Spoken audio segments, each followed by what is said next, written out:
क्या महाराज सतगुरु सत्ता को अंग है महाराज का। सतगुरु सता नवरणी जाई, सोमण रास वानगी माई।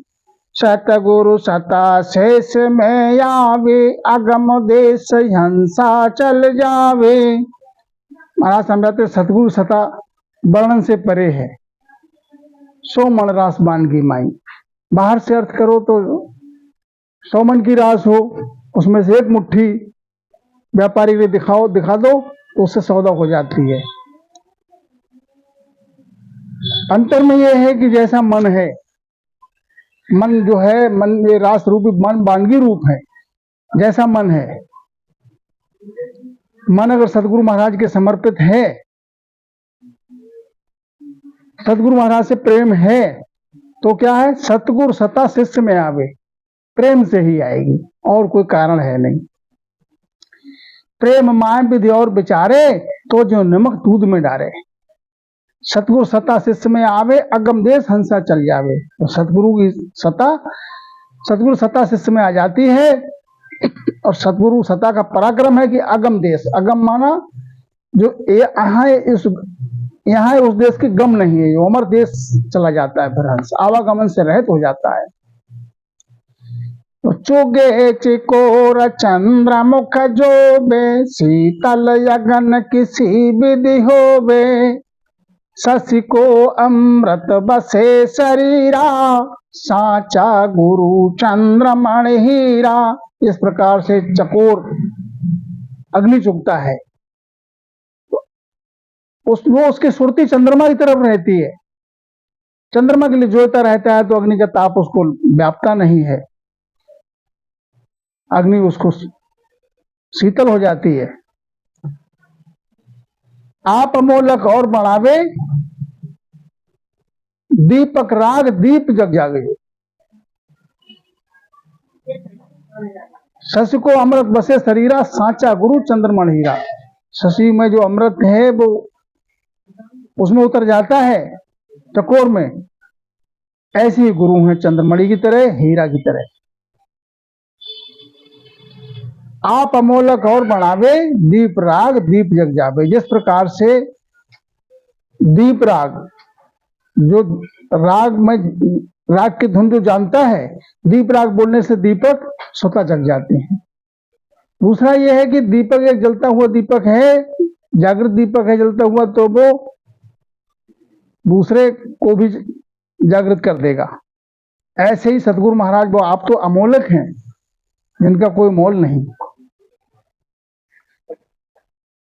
शिष्य को भी आप समान कर लेते हैं। एवं शिष्य कोई करनी काहीणा, आप समान करे परवीणा। वो आप समान कर लेते हैं, ये पराक्रम है सतगुरु का। तो दिन दिन जारी सफल कमाई, जहाँ संगत सतगुरु की पाई। उसकी कमाई के लिए धन्य है जिसको सतगुरु की संगत मिली। उड़ उड़ भुजंग चंदन बन जावे, यो शिष्य तन की तपत बुझावे। जिस प्रकार से भुजंग कहते हैं, उड़ उड़ भुजंग चंदन बढ़ जावे। भुजंग कहते हैं सर्प के लिए।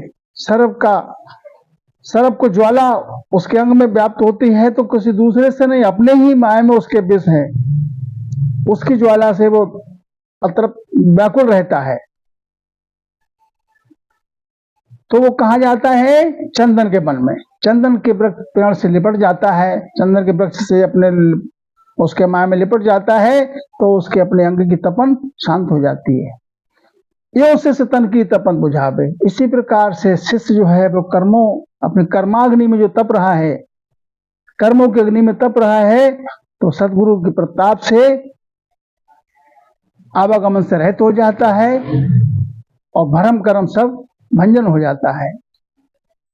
अंग ज्वाला व्यापे नहीं कोई, एवं संगत सतगुरु की होई। जिस प्रकार से उस विषैले सर्प के लिए चंदन से लिपटने बाद उसकी अंग की ज्वाला जो उसमें तप रहा था वो नहीं व्याप्ति है, इसी प्रकार से सतगुरु की संगत प्राप्त होने से शिष्य जो है वो कर्मों की अग्नि से रहित हो जाता है, भरम कर्म से दूर हो जाता है और आवागमन से रहित हो जाता है।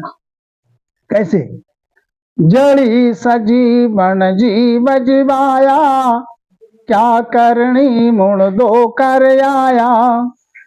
इस प्रकार सजीवन जड़ी का गुण है कि जिसको वो मिल जाती है तो उसको अमर कर देती है।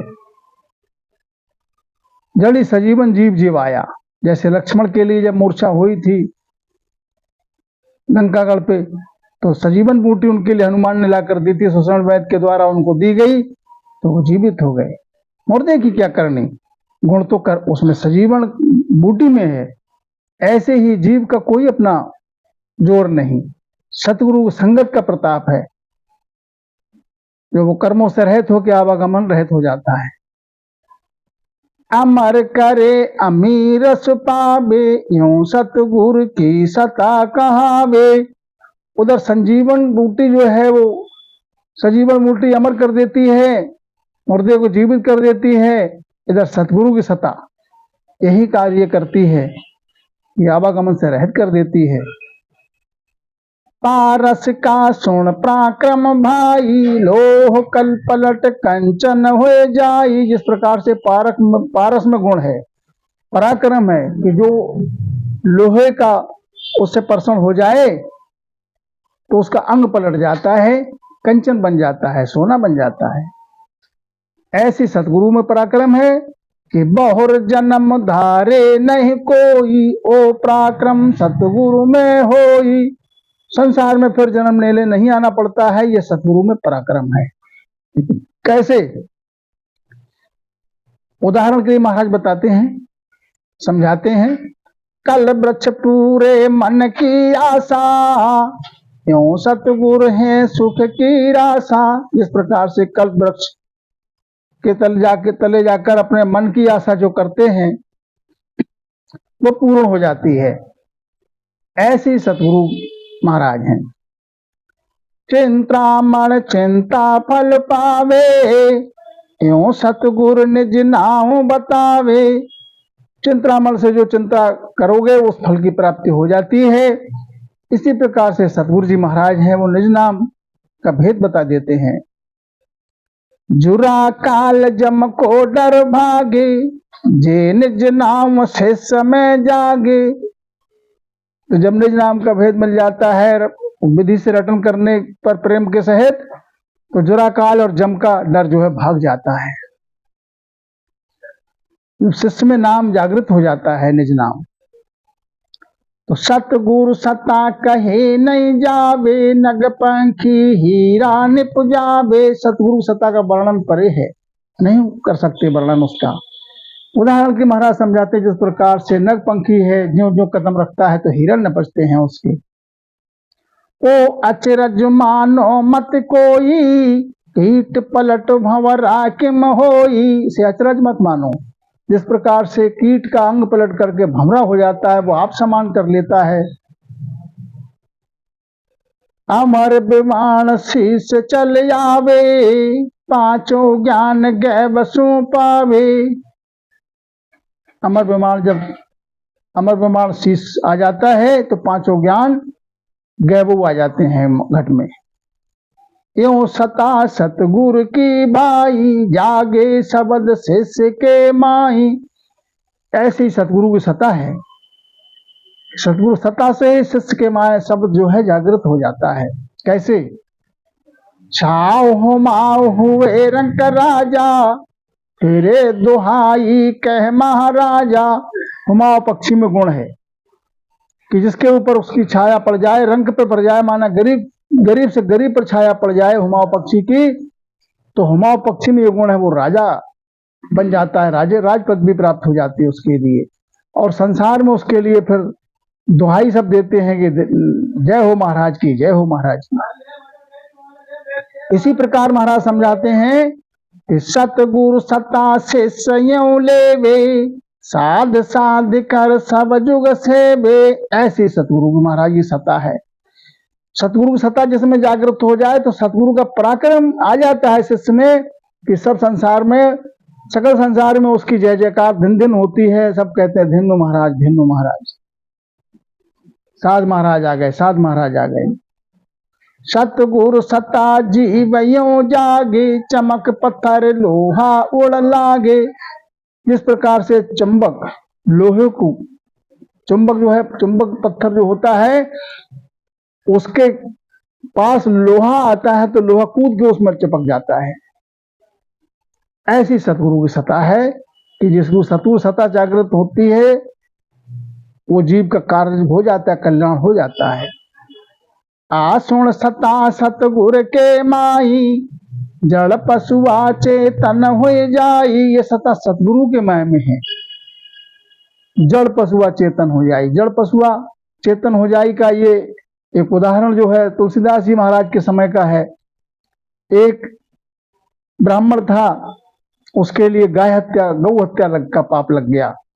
तो गांव की बस्ती ने उनके लिए, सबके लिए न्यारा कर दिया, जा हुक्का पानी बंद कर दिया कि तुमको गौ हत्या का पाप लगा है, पूरे नगर में भिक्षा मांगो, सबको जीवनार जमाओ, तब तुमको न्यात में शामिल करेंगे। तो वो सुबह जल्दी उठे और सबसे पहले भिक्षाटन के लिए तुलसीदास जी के दरवाजे पे पहुंचे। उसने कहा, राम महाराज। तुलसीदास जी सामने आए, बोले गौ हत्यारा आया है, गौ हत्या का मुझे पाप लगा है, भिक्षा दो। तो उसने कहा कि तुमने एक बार राम कहने से, एक बार जो राम कहे तो काटे पाप हजार, किशन दास ने इस दिन रटे ताको वार न पार। तुमने 2 बार राम राम बोला है, तुम्हारे लिए अब गौ हत्या नहीं है। तुमने कहा, महाराज आप तो सही कहते हैं, लेकिन आपकी बात को गांव के, शहर नगर के ब्राह्मण नहीं स्वीकार करेंगे। उन्होंने कहा, करेंगे स्वीकार, नहीं अगर स्वीकार करे तो यहां बुला के ले आना। तो वो गांव में गए और उन्होंने कहा कि हमारे लिए गौ हत्या का पाप अब दूर हो गया, अब भिक्षा मांगने की जरूरत नहीं है हमें पूरे नगर में। क्यों नहीं जरूरत है कि तुलसीदास जी महाराज के सामने हमने भिक्षा मांगी, राम राम कहा। तो उन्होंने कहा, राम राम तुमने 2 बार बोला, गौ हत्या का पाप अब नहीं रहा। ऐसे नहीं